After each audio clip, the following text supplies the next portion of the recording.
I was in the woods the first time I stumbled on that strange place. It was late fall, when the air carried that damp smell of leaves breaking down and the ground was soft with rot and old rain. The sky was a dull gray that morning, the kind of color that flattens everything and makes the forest feel heavier than it really is. I had gone out walking because I like to take long trails alone, sometimes pushing off paths into thicker parts where the trees crowd close and it feels like no one has stepped there in years. I always liked that sense of being cut off, like the world behind me didn't exist for a while. I remember pushing through a stretch of thorny brush and coming into a small clearing. The ground there was uneven, kind of sunken in the middle, with weeds and half-dead grass poking up. Right away, something looked out of place.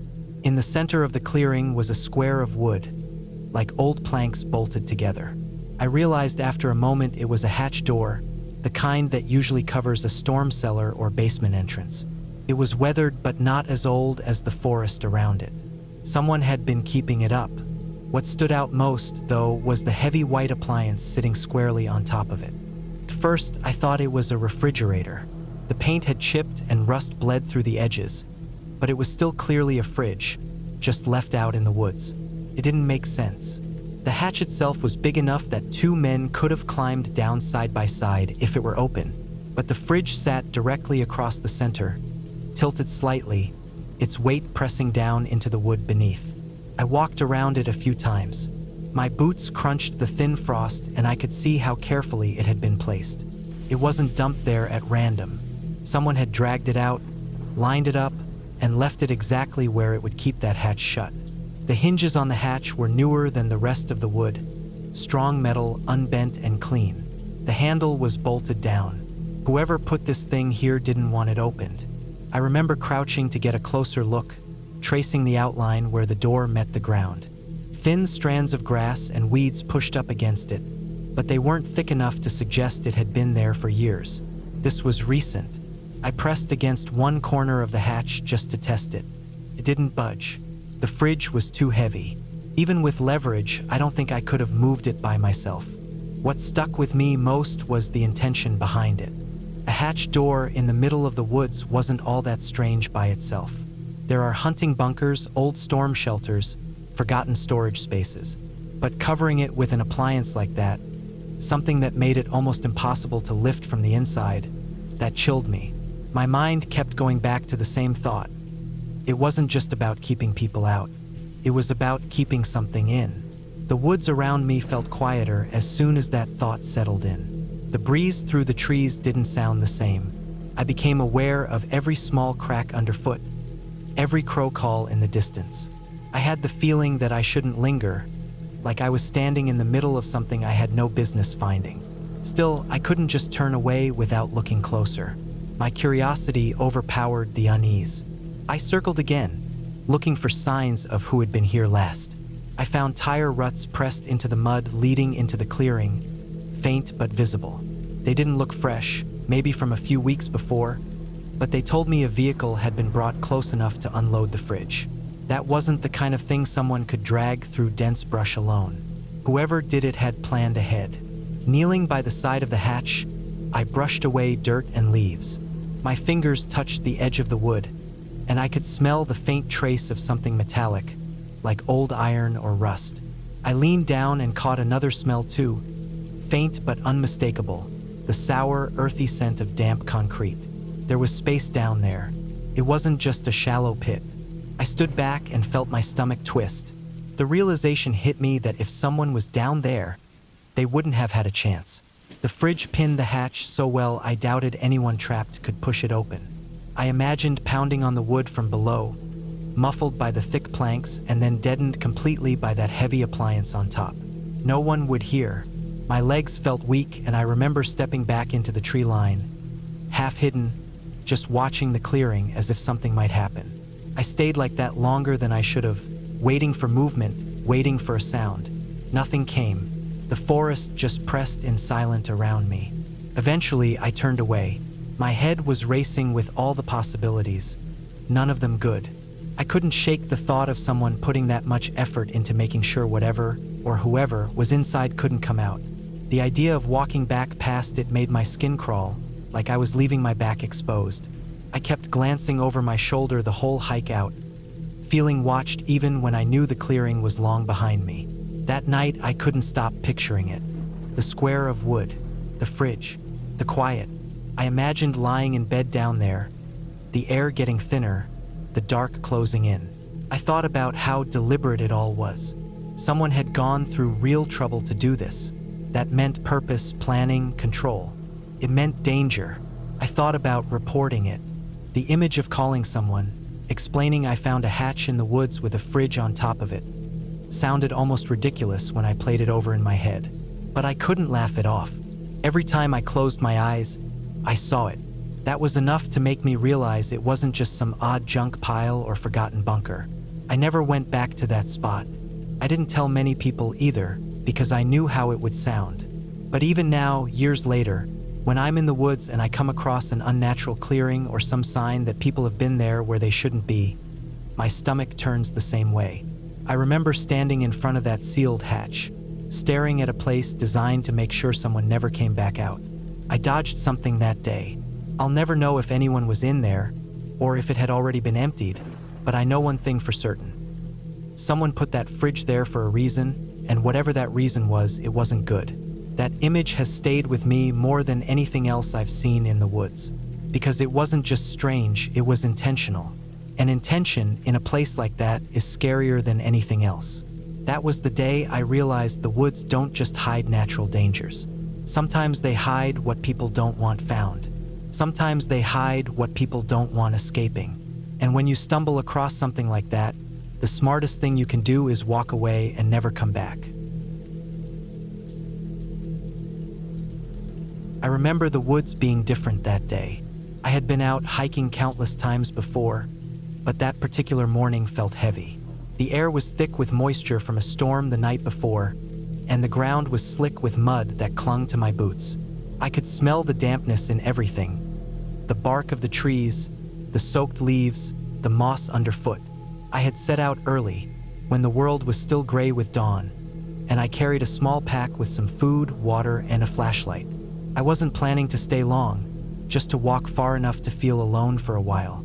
The trail started out easy, wide enough to walk without brushing against the undergrowth. But I pushed deeper past the part where most people stop. I wanted silence, the kind you only get when the forest closes in on every side.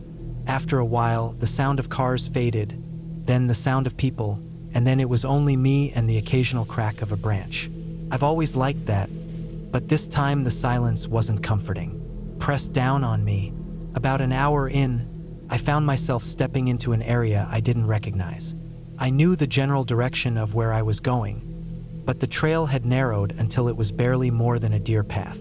Branches whipped at my arms as I passed through. The forest looked the same in every direction, thick trunks and tangles of brush. It was easy to feel small out there, swallowed up. I kept moving until I noticed something odd ahead. At first it just looked like more fallen branches, but as I got closer, I realized it was a piece of wood, cut clean, not natural. It was lying half-buried in leaves. I bent down and pulled at it, and it came loose from the ground with a sucking sound from the mud. It was an old board, waterlogged, with nails rusted into one side. It wasn't from the forest. Someone had brought it here. Curiosity pulled me forward. A few steps beyond, I found another, then another. It was like a trail of broken boards leading off the faint path. Against my better judgment, I followed them. They led into a dip in the ground, a sort of shallow gully where water must have collected in heavy rain. At the bottom, half hidden under a mess of branches and leaves, was the outline of something square. I cleared it with my boots and hands until the shape became clear. It was the roof of a structure, sunken into the earth, almost buried. There was a small opening at one end, like a hatch or crawlspace door, but it was swollen shut from years of damp. The wood was dark, spongy in places, but still solid. The ground around it looked disturbed, like someone had dragged brush over it deliberately to cover it. I stood there staring at it for a long time, my chest tight. The forest was silent, too silent, as if even the birds avoided that spot. I had the urge to leave, but another part of me needed to know what it was. I found a stick and pried at the edge of the hatch until it gave a little. A crack opened, just wide enough for the smell to hit me. It was sour, like mildew and rot, mixed with something sharper I couldn't place at first. It made my stomach knot. I leaned back, covering my nose, and the thought came to me in a flash. This wasn't just an old storage shed. Someone had used this. I circled the structure, noting how the ground sloped down on one side. Mud had slid away there, exposing part of the wall. It wasn't new, but it wasn't ancient either. The boards had been cut with modern tools. There was intention in it. Someone built this to be hidden. I wanted to convince myself it was harmless, some old hunter's shack or a place kids built decades ago. But the smell told me otherwise. That sharp edge in it, beneath the mildew, was something I recognized. It was the smell of decay. I'd come across a dead animal in the woods before. A deer that had been left too long, a raccoon caught in wire. It was that same heaviness in the air, that cloying sweetness that sticks to your throat. I backed away, heart pounding. Every instinct told me I was somewhere I shouldn't be. The forest felt different now, not neutral but hostile, like the trees themselves were keeping a secret. My skin crawled. I turned and started back the way I came, forcing myself not to run, though every step I took away from that place felt like peeling away a layer of fear clinging to me. The woods looked unfamiliar on the return. I realized I had gone deeper than I thought, and the landmarks I'd relied on earlier were gone. I picked what I hoped was the right direction, but the forest seemed to twist against me. My breathing grew sharp, my ears straining for sounds. Every rustle of leaves felt too close. I checked over my shoulder so many times I lost count, convinced I'd see someone following, but the trail behind me was empty. It took me longer than I care to admit to find my way back to something familiar. When I finally stepped onto a wider trail, the relief nearly buckled me. I didn't stop moving until I reached my car. Only then did I sit inside with the doors locked, my hands trembling on the wheel. That night, I thought about what I'd seen. The boards, the hidden hatch, the smell. I knew what it added up to, even if I didn't want to say it out loud. That wasn't a shelter. It wasn't a place to store tools. It was something else, something meant to keep people out or keep something in or both. And whatever had been inside, it had rotted there, long enough to leave its trace behind. I never went back to check again. I didn't report it, though maybe I should have. A part of me was afraid that if I told someone, it would become real in a way I couldn't take back. Another part of me just wanted to forget. But forgetting isn't possible. That place is carved into my memory. Even now, when I hike in different woods, I catch myself scanning for things that don't belong. Cuts in the ground, strange smells, objects too out of place to be accidents. I know what it feels like to stumble across something someone wanted hidden, and I know how close I came to being part of it. That day in the woods changed the way I see everything. It reminded me that danger doesn't always come with warning. Sometimes it just sits quietly, buried under leaves, waiting for someone to notice. And once you've seen it, you can't unsee it. You just walk away and carry it with you forever. It was late summer when my girlfriend and I decided to take a walk along the abandoned railroad tracks near her town. The tracks had been out of use for decades, overgrown in parts but still easy to follow. It wasn't a popular spot, which was part of why we liked it. The place had an odd, quiet charm to it. The rails were rusted, some broken, the wooden ties weathered gray. Trees pressed in from both sides, their branches hanging low, and in certain stretches the forest swallowed the tracks so tightly you couldn't see more than a few yards ahead. We had been walking for maybe an hour when we came to a small bridge that crossed over a creek. It wasn't a huge bridge, just enough to span the little stream, the water trickling beneath it through smooth stones and roots. The air was cooler there, the shade deeper, and I remember stopping to listen to the water and thinking about exploring down by the creek. I stepped off the tracks toward the edge of the bridge, about to climb down, when she grabbed my arm and pointed. Across the creek, deeper in the woods, there was someone standing. At first, I thought maybe it was just a trick of the light, the way shadows sometimes form into shapes, but no, it was definitely a man. He was crouched low, half hidden behind some brush, watching us. My first instinct was to shrug it off.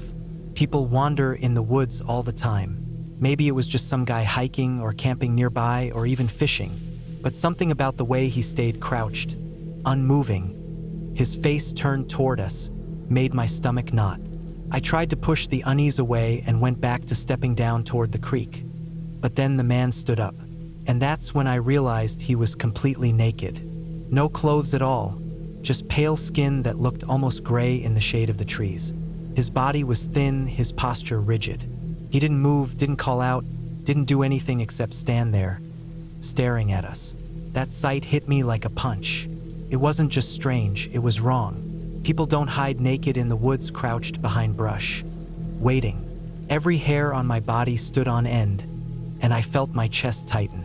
I looked at her, and without a word, we both turned back the way we had come. We didn't run at first. We just walked quickly, our footsteps loud on the old ties, the rust crunching under our shoes. My heart was hammering, though, and I couldn't shake the feeling of eyes on my back. After maybe a minute, I turned around, just to be sure we were putting distance between us. He was there, standing right in the middle of the tracks, only a short ways behind us. Just standing naked, watching us walk away. He hadn't been making noise. I hadn't heard him following. Yet somehow he had closed the gap almost silently. His stillness was worse than if he had been running at us. He didn't wave, didn't yell, didn't even shift his weight. Just stood straight, like he belonged there, like he knew we saw him and wanted us to. A bolt of panic shot through me then. I grabbed her hand and we picked up the pace, almost running now. The railroad tracks stretched on ahead of us, endless, and the trees on both sides felt like they were closing in. My breath came hard, my legs pumping, but I didn't dare look back right away. The silence behind us was unbearable. When I finally did, he wasn't where he had been. The trail was empty. My heart dropped even further, because not seeing him was worse than having him in sight. He could have stepped into the trees. He could have been anywhere. The thought of him moving silently through the woods parallel to us, keeping pace, waiting for us to tire, made my skin crawl. We kept going, hardly slowing down, every sound in the forest magnified.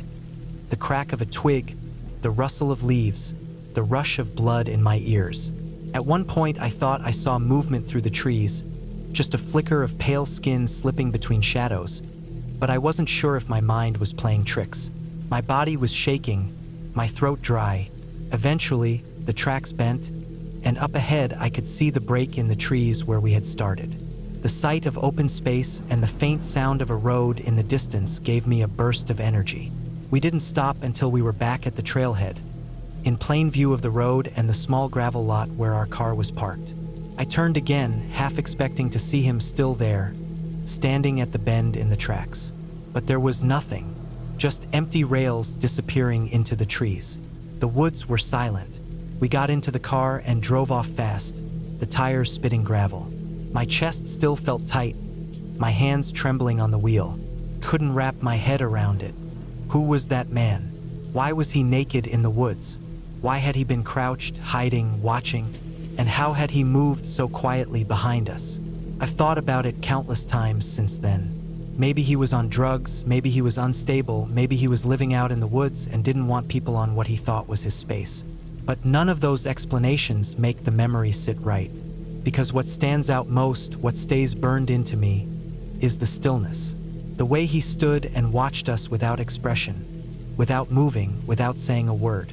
The Appalachians are full of strange stories, but this wasn't a story. It was something I saw with my own eyes. Something real, unsettling, dangerous in a way I still can't put into words. We were lucky that day. Lucky we saw him before I went under that bridge. Lucky we didn't stop walking. Lucky he didn't decide to follow us further. I'll never know what his intentions were, and I don't want to. But I do know this. Whenever I walk the woods now, I never forget the sight of him on that trail, naked and silent, watching us go. And I never ignore that feeling in my gut again. Because out there, when something feels wrong, it usually is. I can't explain why that day has stuck with me the way it has, but the memory never really left. It was one of those situations where, while it was happening, I didn't fully process just how strange it was. Only later, when the shock faded, did the questions hit me all at once. And the more I thought about it, the more unsettling it became. It started out as nothing more than a simple hike. I'd done that stretch plenty of times before, the old abandoned railroad tracks that cut through the woods a couple towns over. They hadn't been used for years, but the rails were still there, rusty and half swallowed by weeds. It was quiet out there. That's why I liked it. It wasn't a busy trail, not like the marked state park paths. It felt hidden, like a secret shortcut back into time. Most people avoided it because it didn't lead anywhere convenient, but that was the draw for me. This time I wasn't alone. My girlfriend had come along, and we were enjoying the calm, the kind of silence you only get in the woods when you're far from everything else. Every so often a bird would call, or the wind would move through the trees in a way that almost sounded like a breath, but otherwise it was still. We followed the tracks deeper, talking quietly here and there, but mostly just walking. Eventually, we reached this small bridge that went over a creek.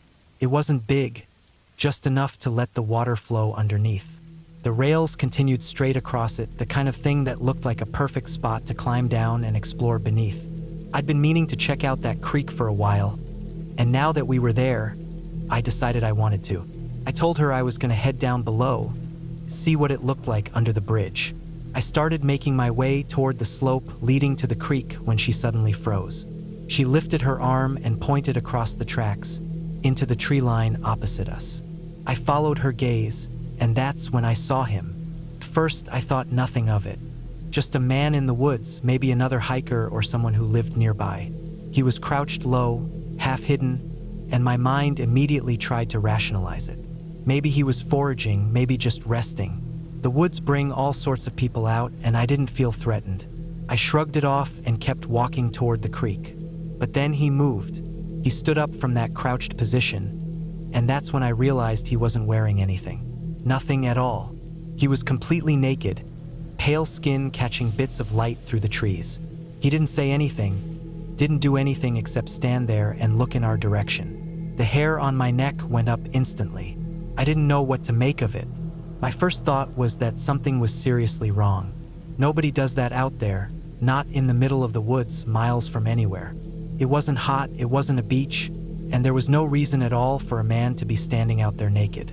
I stopped moving. My girlfriend was tense beside me, and I could feel that pressure in my chest, the kind that tells you this isn't something you can just brush off. My body wanted to get out of there before my brain even fully understood why. We didn't talk, we didn't plan, we just turned and started walking back the way we came. Not running, not making a scene, but moving quickly, putting distance between us and him. For a second, I thought maybe that was it. Maybe he was just some unstable guy, maybe he wouldn't follow, maybe we could just leave and laugh about it later.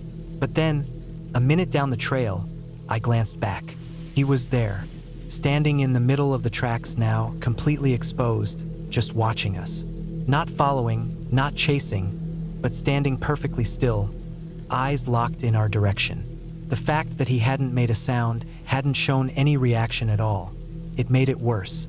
People you can read. You can see anger, confusion, even drunkenness. But he was unreadable. Just a silent figure, motionless, like his only purpose was to make sure we saw him. That image stuck with me, the way the trees framed him, how out of place he looked in that silence. My skin crawled, and I picked up the pace without saying anything. My girlfriend did the same. We didn't look back again. We didn't want to. We got off those tracks and back to the car as fast as we could without breaking into a run. Every second felt stretched, like we were being watched the entire way. Even once we reached the lot, even after we got inside the car and locked the doors, I couldn't shake the feeling that if I turned around, I'd see him standing at the edge of the woods. We left fast. The drive back felt unreal, like the world outside the windshield wasn't solid. My hands were tight on the wheel. My stomach knotted. I kept running over the same thoughts. Who was he? What was he doing out there? Why naked? The more I thought about it, the more questions there were, and none had answers I liked. If he was insane, what would have happened if we stayed? If we hadn't walked away? If I'd gone under that bridge alone? The thought of being cornered down there made my throat dry. It bothers me because there's no neat explanation. A naked man in the woods could mean anything. Someone out of their mind. Someone dangerous. Someone living out there, hidden, waiting. What scared me most wasn't what I saw. It was what I didn't see. I don't know if he was alone. I don't know if he had something hidden nearby. I don't know if we walked right into something and managed to slip out before it closed around us. We never reported it. At the time, I think we just wanted to forget it happened. And what could we have even said? There's a naked man in the woods? It sounded absurd, like nobody would have taken it seriously. But later, I regretted not saying something. Maybe we weren't the only ones who had run into him. Maybe someone else walked that trail and didn't backtrack fast enough. That's what unsettles me most. The unknown. He didn't look angry, didn't even look threatening in the usual sense. He just looked like he had no sense of rules anymore, like nothing mattered to him. And people like that, they're unpredictable. They don't think like the rest of US, don't react the way you expect. If we hadn't moved, if I'd gone down to the creek, if we'd hesitated a second longer, I don't know how it would have ended. I only know that it would have been worse. Now, every time I step into the woods, that memory surfaces. Not a ghost, not a monster, not some storybook danger. Just a man, flesh and blood. And in a way, that makes it far scarier. Because naked or not, people out there with nothing left to lose, they don't give a damn about what happens next. And if you stumble across them, you better hope you can get away as quietly as we did. That day taught me something I never forgot. The woods don't need legends or monsters to be dangerous. Sometimes the scariest thing you can find out there is another person. And sometimes, if you're lucky, you get out before they decide to move. I was driving home that night after one of the longest shifts I'd had in months. The clock on my dash read just after 2 in the morning, and I remember how heavy my eyes felt, the road stretching endlessly ahead of me. My house was far out in the country, tucked into a quiet patch of woods that most people considered too isolated. For me, it was just home. The drive there from town usually felt peaceful, but that night it had a different kind of weight to it. The air was damp, the kind that clung to your windshield, and the road shimmered under the headlights from a light drizzle that had fallen earlier in the evening. The further I got from town, the emptier it felt. No other cars passed me, no porch lights glowing in the distance, no noise except the hum of my tires and the steady whir of the engine. I knew every bend and every dip in that road by memory, but the quiet made each one seem more drawn out, like the woods themselves were pressing in closer the deeper I drove. About a mile from home, I rounded a curve and my headlights swept across the trees ahead. That's when she came out. A woman, stumbling, blood smeared across her face and arms, her clothes torn and filthy. She burst from the tree line so fast I thought for a second she was an animal until her eyes caught the light and she lifted her arms. She ran straight into the road, screaming, her mouth open wide, her face twisted in a kind of terror I had never seen in my life. My hands jerked the wheel without me even thinking. I swerved hard to the left, my tires squealing against the wet pavement. For a moment I thought I was going to lose control and slide into the ditch, but I managed to straighten out, my heart hammering against my ribs. I flew past her, the image of her face burning in my head, and then I slammed on the brakes so hard the car lurched forward and everything in the back seat shifted with a thud. I sat frozen for a second, hands gripping the steering wheel, breathing so fast it felt like I couldn't pull in enough air. My headlights cut through the rain mist, illuminating the empty stretch of road behind me, but she wasn't there anymore. That sent a jolt of panic through me until I saw her form in the glow of my taillights, running toward the car. She reached the passenger side and pulled at the handle. I unlocked it, and she scrambled inside, shaking so hard her teeth were chattering. Blood streaked down her neck, across her chest, and her hair was matted against her face. She kept twisting around, staring back at the woods like something was about to come charging out. Her breath came in broken gasps, her whole body curled up against the seat. I didn't waste time asking anything. My instincts screamed at me to drive, to get out of there before whoever or whatever had done that to her showed up.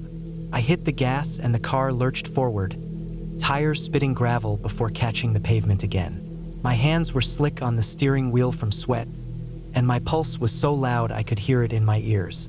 The woman didn't speak, but she didn't need to. The way she flinched at every shadow, the way her chest heaved as she tried to breathe. Something terrible had happened in those woods. After a few minutes of silence, except for her broken sobs and my engine straining, she finally managed to spit out enough words for me to piece together what had happened. Her boyfriend had beaten her. They'd been out there in the woods, and when she tried to run, he chased her. He was still out there, somewhere in the dark, maybe even close behind us. That thought made my skin crawl. I kept checking the rearview mirror, half expecting to see headlights or even a figure bursting from the trees. The road stretched empty, but that didn't ease the feeling that danger was breathing down the back of my neck. My phone sat in the cup holder, and I grabbed it at the next stop sign. My fingers shook as I dialed, fumbling with the numbers in the dark. I told the dispatcher what happened, where we were heading, and that there was no way I was stopping on that road with him still out there. They told me to go straight to the hospital, that officers would meet us there.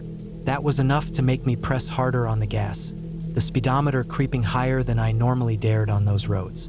The woman sat curled against the door, blood dripping onto the seat. Her arms were covered in bruises, and she kept rocking slightly, like she was trying to hold herself together.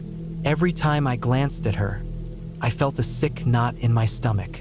The woods, the dark road, the complete silence outside. It all seemed like it had swallowed her nightmare whole and then spat her out in my path. The drive to the hospital felt endless. Every shadow made me tense. Every mailbox we passed looked like a person standing still until we got close. My body was tight with adrenaline, muscles aching from how hard I gripped the wheel. The thought that her boyfriend might burst from the woods at any second, that he might be waiting somewhere on the road, kept me locked in that state of dread. Finally, the lights of the hospital appeared in the distance, a dull glow against the black sky. Relief washed over me, but it was tangled with fear. What if he had followed us? What if he was waiting in the parking lot? When I pulled up to the emergency entrance, 2 police cruisers were already parked there, lights flashing silently. The officers moved quickly, one of them opening the passenger door and guiding the woman inside while the other asked me to stay put for a moment. My body finally felt the weight of everything all at once. The exhaustion, the adrenaline crash, the fear. My hands were trembling so badly I had to rest them on my knees. Inside, nurses swarmed the woman, and the officers moved in and out of the building, radios crackling. They asked me questions, what I saw, where she came from, what direction her boyfriend might have been, but my answers came out in pieces. My brain felt foggy, like it was still stuck on that empty road with her running out of the woods. By the time I was finally allowed to leave, the sky was beginning to lighten. I sat in my car for a long time, staring at the empty coffee cup in the cup holder, unable to shake the image of her bloody face in my headlights. The thought that I almost didn't stop, that I almost kept driving, twisted inside me. That night changed something in me. The road home never felt the same after that. Every time I drove it, especially after dark, I caught myself scanning the edges of the trees, waiting for someone else to come stumbling out, waiting for another nightmare to spill out of those woods. It reminded me how fast things can turn, how thin the line is between the calm of an empty night and the chaos hiding just out of sight. The woman survived, that much I later learned. Her boyfriend was caught not long after, still wandering those woods like he thought he could find her. But what stayed with me most wasn't the relief that she lived. It was the raw terror in her eyes when she ran into the road, and the way the woods behind her seemed to swallow all sound, as if they were keeping his violence hidden. That night proved to me that the darkest things don't always need shadows or monsters to be terrifying. Sometimes it's just people, and the wilderness they choose to hide in, waiting until the wrong moment to show their face. I'll never forget that drive home, and I'll never look at that stretch of road the same way again. I still remember how heavy the air felt that night, thick with the kind of silence that only exists deep in the woods. I had taken a back route home after staying late at a friend's place, a narrow 2-lane road that wound through miles of dense forest. It was the kind of road where your headlights seemed to be swallowed whole, where the trees leaned close as if they were listening. I liked that drive in daylight, quiet, calm, untouched, but in the dark it always carried a kind of weight that pressed on me the longer I was on it. The road stretched ahead with no houses, no streetlights, no other cars. Just black woods on both sides and the endless ribbon of pavement. I had the windows cracked a little, and the air smelled damp, like rain had passed through earlier. My radio had cut out a few miles back, and with no signal for my phone, I was left with nothing but the sound of my engine and the tires humming over the asphalt. I was maybe 20 minutes from home when something jolted me out of the daze of driving. At first, I thought it was just a trick of the light. My headlights caught movement ahead, something darting across the road. I slowed, bracing for a deer, but it wasn't an animal. It was a person. A woman stumbled from the tree-line and into the center of the road. She was covered in blood, her clothes torn, her arms and face smeared red. Her hands shot up as if she was begging me not to hit her, and she let out a sound that didn't even feel human, more like raw fear spilling out of her lungs. My whole body reacted before my brain caught up. I swerved hard, tires screeching as the car jerked sideways. For a second, the steering wheel fought me, and I thought I'd slide straight into the ditch, but I managed to get control. My heart hammered so loud I could feel it in my throat. By the time I got the car straightened, I was already past her. My foot slammed the brakes, and everything in the back seat flew forward. My headlights lit up the empty road behind me, and for a terrifying second I thought I had imagined it. Then I saw her in the glow of my taillights, staggering toward me, blood dripping down her arm, her whole body trembling. I threw the car into park and she yanked open the passenger side door before I could even think. She climbed in, curling herself against the seat like she was trying to disappear. Her chest heaved, her hair was plastered to her face, and her skin was covered in dirt, scratches, and dark bruises. She smelled like sweat, iron, and wet leaves. She didn't have to explain for me to understand she had been running from something or someone, but she managed to get a few broken words out, enough for me to piece it together. Her boyfriend had attacked her. He had dragged her into those woods, beaten her, and when she fought back, she ran. And now he was chasing her. That thought froze me in place. He was still out there, somewhere in that endless black wall of trees on either side of us, maybe even close enough to hear the sound of my idling car. My chest tightened, and every instinct I had screamed at me to get moving. I pressed the gas and the car leapt forward. My hands were slick with sweat, and I gripped the wheel so tightly my knuckles ached. The road stretched ahead, winding through those endless woods, but all I could think about was what might be behind us. I kept checking the rearview mirror, half expecting to see headlights or even a figure sprinting down the road after us. The woman sat shivering against the door, her breath rattling, her face pale beneath the streaks of blood. She kept twisting her head to look out the back window, her whole body rigid with fear. Every time her eyes darted to the tree-line, mine followed, searching for movement, convinced that any second he would burst out onto the road. I reached for my phone and called the police. My voice was shaky, words spilling out in fragments as I tried to explain where we were and what happened. I told them I wasn't stopping. There was no way I was waiting on that road with him still in the woods. They told me to go straight to the hospital and meet officers there. I hung up and pushed the car harder, the speedometer climbing higher than I ever drove on that road. The drive felt endless. Every bend in the road made me nervous. Every shadow looked like someone waiting. The woods pressed closer, and the dark felt thicker than ever, like it was holding its breath. I imagined him breaking out of the tree-line, imagined him leaping in front of the car, imagined him dragging her back into the black silence of the forest. My whole body tensed with those thoughts, and I didn't let up on the gas. Finally, the trees began to thin and the glow of the town came into view. The sight of streetlights felt unreal after so many miles of blackness. When the hospital appeared, with its faint yellow glow and the flashing red and blue of police cruisers parked outside, the relief hit me so hard I almost broke down right there behind the wheel. I pulled up to the emergency entrance, and officers were already moving toward the car. Nurses came running too, their faces set with that grim urgency of people who've seen too many nights like this. They got her out, half carrying her inside, while the officers turned to me. They asked questions: what I saw, where it happened, what direction she came from. But my words felt slow, clumsy. I told them everything I could, though my mind was still stuck back on that stretch of road, headlights cutting through mist, her figure bursting from the woods like something thrown from the darkness itself. By the time they let me leave, the sky was beginning to lighten with the first gray streaks of dawn. I sat in my car for a long time, staring at the smear of blood on the passenger seat. My hands were still shaking, and my whole body felt hollow, like all the adrenaline had drained out at once.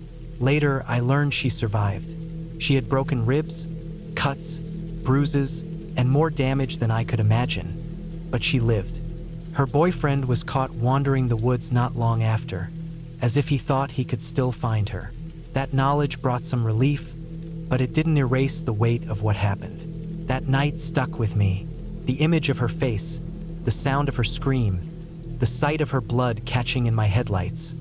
It all stayed sharp, etched deep in my memory. Every time I drove that road again, especially after dark, I found myself staring into the trees, waiting for someone else to come stumbling out, waiting for another nightmare hidden in the silence. The woods no longer felt peaceful to me after that. They felt like a place where the worst parts of humanity could hide, where cries could vanish into the trees and go unheard. And I understood in a way I never had before how quickly an ordinary drive home could become something I'd carry with me forever. That night taught me how thin the line is between safety and terror, and how sometimes the scariest things in the woods aren't wild animals or the dark itself. It's people and the violence they're willing to bring into the silence of the trees. I still remember how heavy the air felt that night, thick with the kind of silence that only exists deep in the woods. I had taken a back route home after staying late at a friend's place, a narrow 2-lane road that wound through miles of dense forest. It was the kind of road where your headlights seemed to be swallowed whole, where the trees leaned close as if they were listening. I liked that drive in daylight, quiet, calm, untouched, but in the dark it always carried a kind of weight that pressed on me the longer I was on it. The road stretched ahead with no houses, no streetlights, no other cars. Just black woods on both sides and the endless ribbon of pavement. I had the windows cracked a little, and the air smelled damp, like rain had passed through earlier. My radio had cut out a few miles back, and with no signal for my phone, I was left with nothing but the sound of my engine and the tires humming over the asphalt. I was maybe 20 minutes from home when something jolted me out of the daze of driving. At first, I thought it was just a trick of the light. My headlights caught movement ahead, something darting across the road. I slowed, bracing for a deer, but it wasn't an animal. It was a person. A woman stumbled from the tree line and into the center of the road. She was covered in blood, her clothes torn, her arms and face smeared red. Her hands shot up as if she was begging me not to hit her, and she let out a sound that didn't even feel human, more like raw fear spilling out of her lungs. My whole body reacted before my brain caught up. I swerved hard, tires screeching as the car jerked sideways. For a second, the steering wheel fought me, and I thought I'd slide straight into the ditch, but I managed to get control. My heart hammered so loud I could feel it in my throat. By the time I got the car straightened, I was already past her. My foot slammed the brakes, and everything in the back seat flew forward. My headlights lit up the empty road behind me, and for a terrifying second I thought I had imagined it. Then I saw her in the glow of my taillights, staggering toward me, blood dripping down her arm, her whole body trembling. I threw the car into park, and she yanked open the passenger side door before I could even think. She climbed in, curling herself against the seat like she was trying to disappear. Her chest heaved, her hair was plastered to her face, and her skin was covered in dirt, scratches, and dark bruises. She smelled like sweat, iron, and wet leaves. She didn't have to explain for me to understand she had been running from something or someone, but she managed to get a few broken words out, enough for me to piece it together. Her boyfriend had attacked her. He had dragged her into those woods, beaten her, and when she fought back, she ran. And now he was chasing her. That thought froze me in place. He was still out there, somewhere in that endless black wall of trees on either side of us. maybe even close enough to hear the sound of my idling car. My chest tightened, and every instinct I had screamed at me to get moving. I pressed the gas and the car leapt forward. My hands were slick with sweat, and I gripped the wheel so tightly my knuckles ached. The road stretched ahead, winding through those endless woods, but all I could think about was what might be behind us. I kept checking the rearview mirror, half expecting to see headlights or even a figure sprinting down the road after us. The woman sat shivering against the door, her breath rattling, her face pale beneath the streaks of blood. She kept twisting her head to look out the back window, her whole body rigid with fear. Every time her eyes darted to the tree line, mine followed, searching for movement, convinced that any second he would burst out onto the road. I reached for my phone and called the police. My voice was shaky, words spilling out in fragments as I tried to explain where we were and what happened. I told them I wasn't stopping. There was no way I was waiting on that road with him still in the woods. They told me to go straight to the hospital and meet officers there. I hung up and pushed the car harder, the speedometer climbing higher than I ever drove on that road. The drive felt endless. Every bend in the road made me nervous. Every shadow looked like someone waiting. The woods pressed closer, and the dark felt thicker than ever, like it was holding its breath. I imagined him breaking out of the tree line, imagined him leaping in front of the car, imagined him dragging her back into the black silence of the forest. My whole body tensed with those thoughts, and I didn't let up on the gas. Finally, the trees began to thin and the glow of the town came into view. The sight of streetlights felt unreal after so many miles of blackness. When the hospital appeared, with its faint yellow glow and the flashing red and blue of police cruisers parked outside, the relief hit me so hard I almost broke down right there behind the wheel.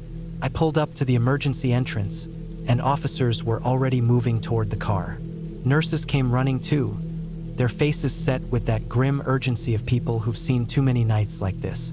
They got her out, half carrying her inside, while the officers turned to me. They asked questions, what I saw, where it happened, what direction she came from.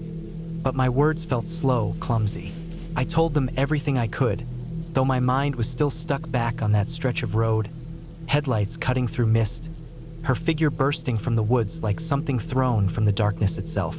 By the time they let me leave, the sky was beginning to lighten with the first gray streaks of dawn. I sat in my car for a long time, staring at the smear of blood on the passenger seat. My hands were still shaking, and my whole body felt hollow, like all the adrenaline had drained out at once. Later, I learned she survived. She had broken ribs, cuts, bruises, and more damage than I could imagine, but she lived. Her boyfriend was caught wandering the woods not long after, as if he thought he could still find her. That knowledge brought some relief, but it didn't erase the weight of what happened. That night stuck with me. The image of her face, the sound of her scream, the sight of her blood catching in my headlights. It all stayed sharp, etched deep in my memory. Every time I drove that road again, especially after dark, I found myself staring into the trees, waiting for someone else to come stumbling out, waiting for another nightmare hidden in the silence. The woods no longer felt peaceful to me after that. They felt like a place where the worst parts of humanity could hide, where cries could vanish into the trees and go unheard. And I understood in a way I never had before how quickly an ordinary drive home could become something I'd carry with me forever. That night taught me how thin the line is between safety and terror, and how sometimes the scariest things in the woods aren't wild animals or the dark itself. It's people and the violence they're willing to bring into the silence of the trees.